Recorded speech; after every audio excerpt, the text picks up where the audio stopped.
Hello दोस्तों, आप हैं मेरे साथ लवली कहानियाँ पर। आज हम लोग एक बहुत ही प्यारी सी कहानी सुनेंगे। कहानी का नाम है भूत की सोच।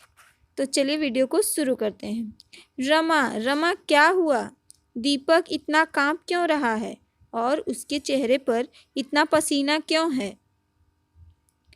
पता नहीं भैया, ऊपर वाले कमरे में गया था, फिर अचानक से भागते हुए नीचे आया और तब से बस कांपे जा रहा है। हमें लग रहा है कि इसने कुछ देखा है और डर गया है। दरअसल रमा मेरी पड़ोसी है और दीपक उसका बेटा है। रमा का भाई विवेक नौकरी की तलाश में 2 दिन पहले ही रमन के पास आया था।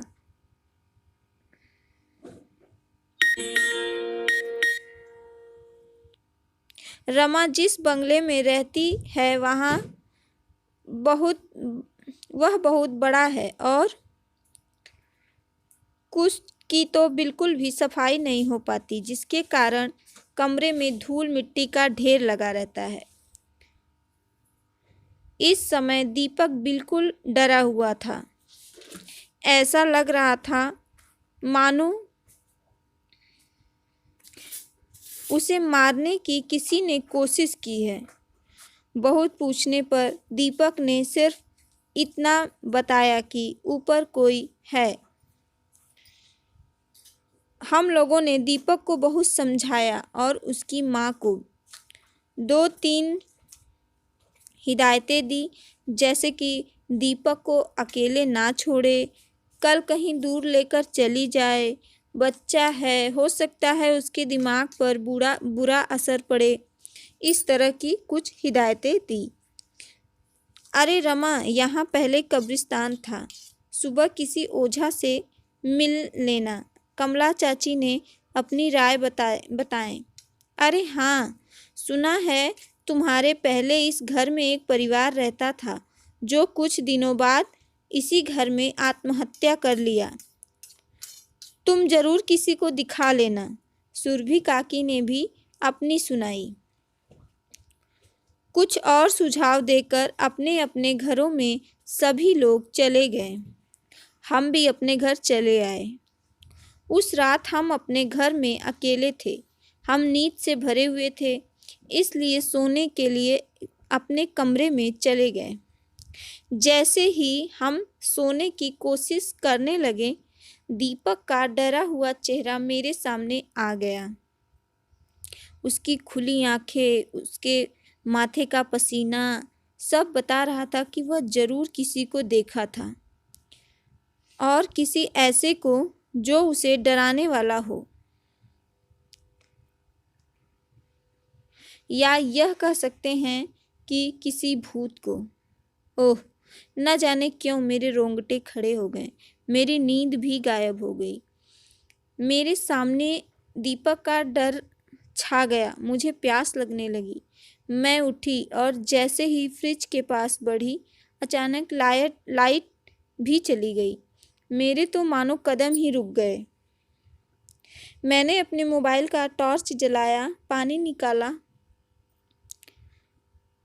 जैसे ही मैंने पानी निकाला, वैसे ही मुझे याद आया कि पहले यहाँ कब्रिस्तान था। तभी हवा के तेज झोंके से खिड़कियां हिलने लगीं और मानो मैं चौंक सी गई। मेरी सांसें रुकने लगी, मेरा दम घुटने लगा। मेरे आँखों से कुछ भी दिखाई नहीं दे रहा था। प्यास के मारे गला सूख रहा था, पर पानी गले के नीचे नहीं उतर रहा था और ना ही मुंह से आवाज आ रही थी। मेरे पूरे शरीर में कंपकपी हो रही थी, मानो किसी ने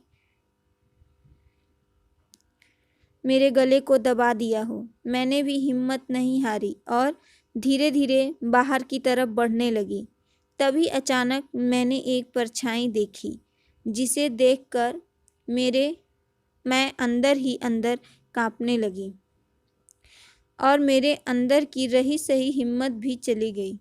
मेरा तो खून ही ठंडा पड़ गया, मानो बर्फ बन गया हो। मेरे कान में सुरभि काकी की बातें और कमला चाची की बातें गूंजने लगीं। कौन है यह? यह कहीं कोई आत्मा तो नहीं? अगर नहीं तो इस वक्त कौन आएगा? और उसके आने से लाइट थोड़े ही चली जाएगी। और वह हवा, सारा इत्तेफाक तो एक साथ नहीं हो सकता। देखो, ये जरूर एक आत्मा है। इसकी परछाई तो देखो, कितना बड़ा सिर है। मैं जल्दी जल्दी हनुमान चालीसा पढ़ने लगी और भगवान को याद करने लगी। जैसे जैसे मैं पढ़ रही थी, परछाई वैसे वैसे मेरे पास आ रही थी। लेकिन जैसे ही मेरे मन में ये बात आई कि यह एक आत्मा है, मेरा बदन काला पड़ गया। ओह, यह काली रात, जिसमें घड़ी की सुई की आवाज़ भी हथौड़े की आवाज़ की तरह लग रही थी। एक एक पल कई हजार सालों की तरह बीत रहे थे। बस किसी तरह यह रात बीत जाए, यह भूत हमें जिंदा छोड़ दे। कल सुबह ही हम इस घर को खाली कर देंगे। हम मन ही मन भगवान से प्रार्थना कर रहे थे, लेकिन परछाई था कि पीछा ही नहीं छोड़ रहा था। बार बार इधर से उधर घूम रहा था। मेरी तो सांसें रुकी हुई थी। मैंने कांपती हुई आवाज में पूछा, कौन है वहाँ? मुझे प्लीज बताइए और प्लीज चले जाइए। देखिए, हमें कुछ भी नहीं पता। हम कल यह घर छोड़ देंगे। तभी कुछ गिरने की आवाज़ आई, जैसे किसी ने गुस्से में कुछ पटक दिया हो। परछाई अभी भी घूम रहा था। हम जल्दी से अंदर आने लगे। जैसे ही हम घूमे किसी ठोस चीज़ से टकरा गए और वहीं गिर पड़े। हमारे हाथ से टार्च छूट गई। हमने जैसे तैसे अपने को संभाला और टार्च जलाया।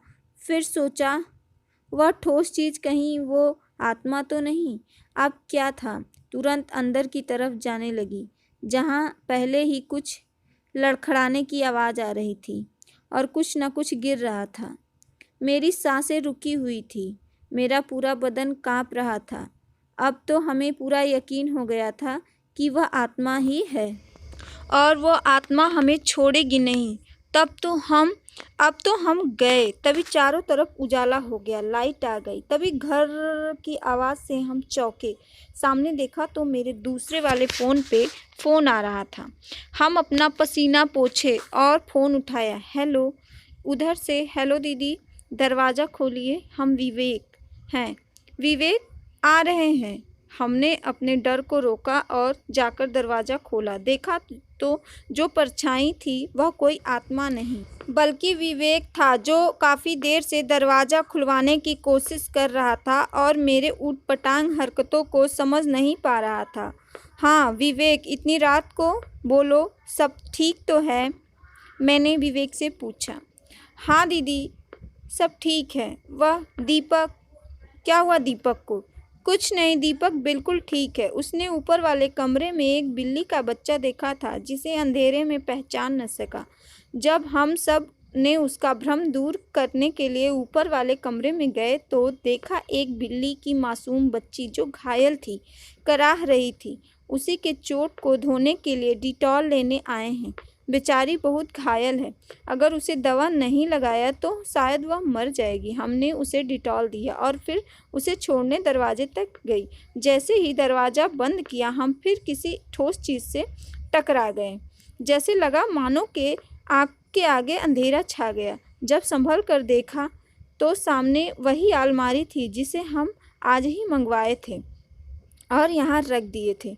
सोचा जब रूम साफ कर लेंगे तो ऊपर वाले कमरे में रखवा देंगे। शायद उस बार भी इसी ठोस चीज़ से टकराई थी। अपनी बेवकूफ़ी पर अनायास ही हंसी आ गई। जब अपने कमरे में आई और बिस्तर पर लेट गई, फिर अपने ऊपर बीते पलों को सोचने लगी। अनायास ही होठों पर मुस्कान आ गई। मोबाइल वाइब्रेशन में था, जिसके कारण सब हिल रहा था। हम महज एक इत्तेफाक को भूत समझ रहे थे। अब समझ में आ चुका था कि भूत की सोच ही भूत और आत्मा होती है, और कुछ नहीं। कितना डरावना था वह दृश्य, वह भूत की सोच। आपको मेरी कहानी पसंद आई होगी तो आप मेरे वीडियो को लाइक करें, शेयर करें और मेरे चैनल को सब्सक्राइब करें। धन्यवाद।